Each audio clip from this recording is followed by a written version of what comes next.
Hello बच्चों, welcome to our YouTube channel let us understand. आज मैं आपके सामने लेकर आई हूँ कक्षा 7वीं पाठ 12 अभ्यास। इससे पहले वीडियो में मैंने आपको इस पाठ का सरलाट समझाया था। बहुत ही इंटरेस्टेड पाठ है, ये समझने में मज़ा आया होगा आपको। और आज मैं आपको इसका अभ्यास करवाऊँगी। तो इसमें जो हमारा पहला प्रश्न है वो है, आपको आम और न लिखना है। आम और न का मतलब होता है जो सही है उसके लिए आम और जो गलत है उसके लिए न। तो सबसे पहला है हमारा विद्या राजसु पूज्यते। इसमें आपको बताना है कि ये सही है या गलत है, कि क्या विद्या राजाओं के बीच में पूजी जाती है।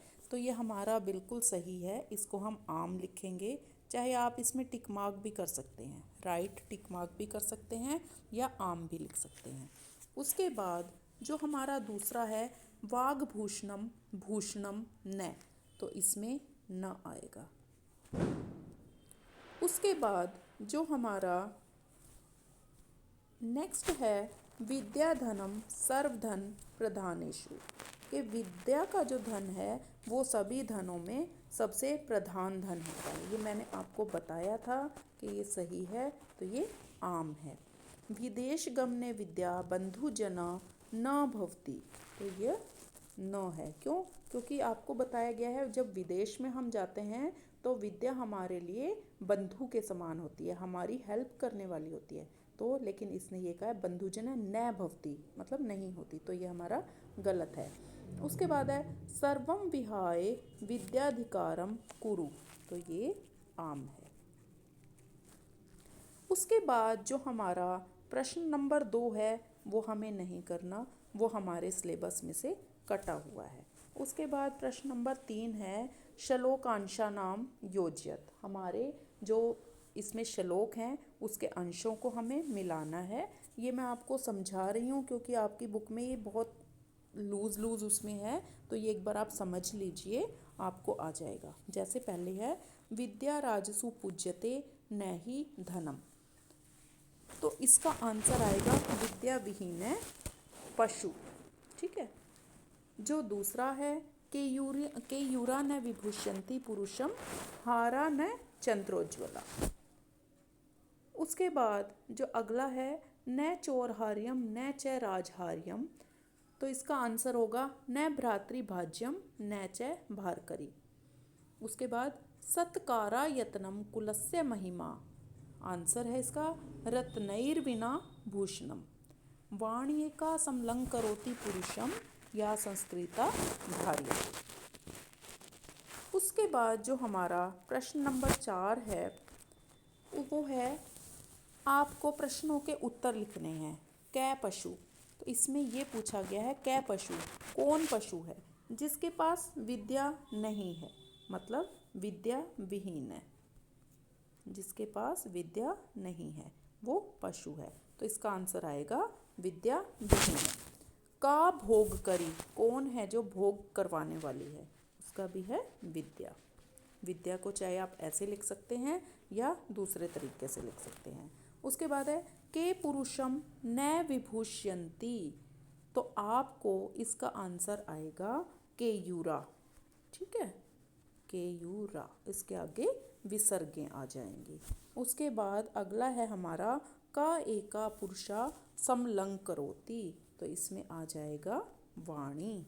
क्या आएगा इसमें? वाणी। उसके बाद हमारा अगला प्रश्न है कानी शीयन्ते, तो इसका होगा हमारा भूषणानी, भूषणानी। ठीक है।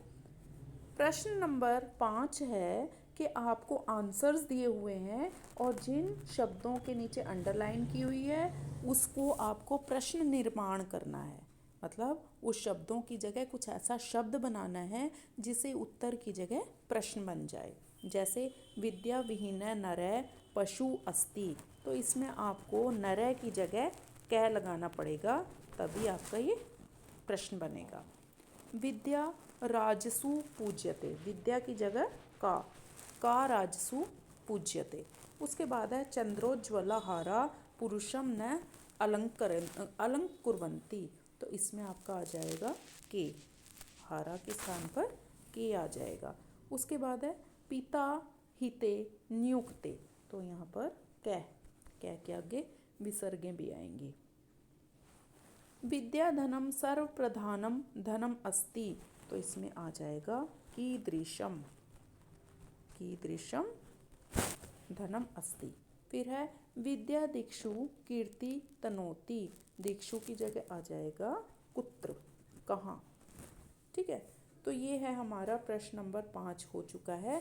इसके बाद प्रश्न नंबर 6 है गुरुणाम गुरु का अस्ति। ये भी आपको प्रश्नों के उत्तर देने हैं कि गुरुओं के गुरु कौन है। तो यहाँ पर आ जाएगा हमारा विद्या। आपने पढ़ा ही है कि हमारे गुरुओं के गुरु भी कौन है, विद्या। कीदृशी वाणी पुरुषम समलंकरोति, तो यहाँ पर आ जाएगा संस्कृता, संस्कृता वाणी। ठीक है, उसके बाद नेक्स्ट है व्यय कृते किम वर्धते विद्या धनम, व्यय करने से क्या बढ़ता है। जो हमारा विद्या का धन होता है वो व्यय करने से बढ़ता जाता है। भाग्यश्रेय आश्रय कै, भाग्य का जब हानि होती है तो हमें किसका आश्रय होता है, विद्या का होता है। ठीक है, उसके बाद जो हमारा नेक्स्ट प्रश्न है 7वां, वो हमारे इसमें से कटा हुआ है। वो आपके लिए एक मुश्किल टास्क है, तो वो आपके सिलेबस से कटा हुआ है। इस तरह से बेटे ये आपका अभ्यास समाप्त हो चुका है और ये आपके जो लेसन्स थे वो लेसन भी ख़त्म हो चुके हैं। ये आपके सिलेबस का अंतिम लेसन था जो आज आपका ख़त्म हो चुका है। इसके बाद अगर आपके सिलेबस में कुछ बचा है तो जल्दी ही आपके सामने वो वीडियो भी पेश हो जाएगा। तब तक के लिए धन्यवाद।